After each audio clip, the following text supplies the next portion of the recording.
Thank you, sir. Jahazev Ali from Airway News. A couple of days ago, on the arrest of Imran Khan, you said there are cases that are so obviously unfounded that the United States believe it should say something about the matter, and the U.S. has not made that determination in this case.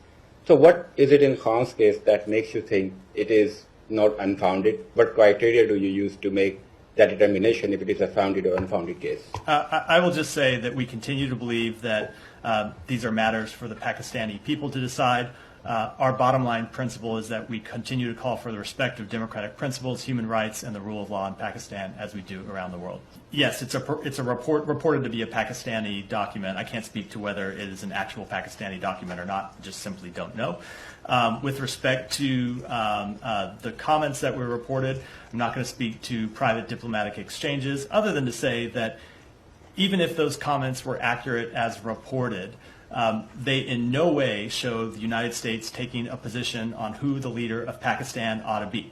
We expressed concern privately to the government of Pakistan, as we expressed concern publicly about the visit of then Prime Minister Khan to Moscow on the very day of Russia's invasion of Ukraine.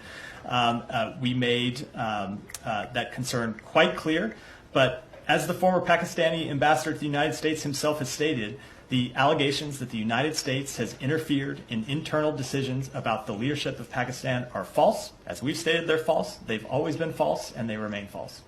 Just to pursue that briefly, I guess the money quote in that was saying that Pakistan would, or that Imran Khan personally would have continued isolation because of his visit to Moscow. Is that, can you explain that in terms of, I mean, if we take that as given that that was an accurate comment, what that meant? So without stipulating whether it's an accurate or comment or not, if you take all of the comments in context that were reported in that purported cable, I think what they show is the United States government expressing concern about the policy choices that the Prime Minister was taking. It is not in any way the United States government expressing a preference on who the leadership of Pakistan ought to be. Well, look, Matt, just you can go.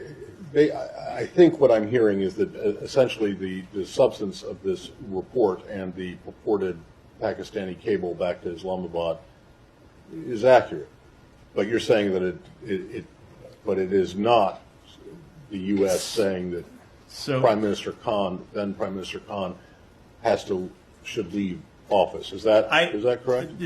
Close-ish. I cannot speak to the veracity. Close-ish, and I'll explain what I mean. I'll explain what I mean by close-ish. That's a diplomatic term. Exactly. I'll explain what I mean by that, which is I cannot speak to the veracity of this document. Okay. What I can let me just finish. What I can say, let's even if those comments were all 100% accurate as reported, which I do not know them to be, they do not in any way show a representative of the State Department taking a position on who the leadership. They're commenting on. The Pakistani ambassador Masood Khan called on the U.S. to engage more closely with Pakistan as it continues to grapple with a host of threats, including last week's suicide bombing that killed at least 63 people.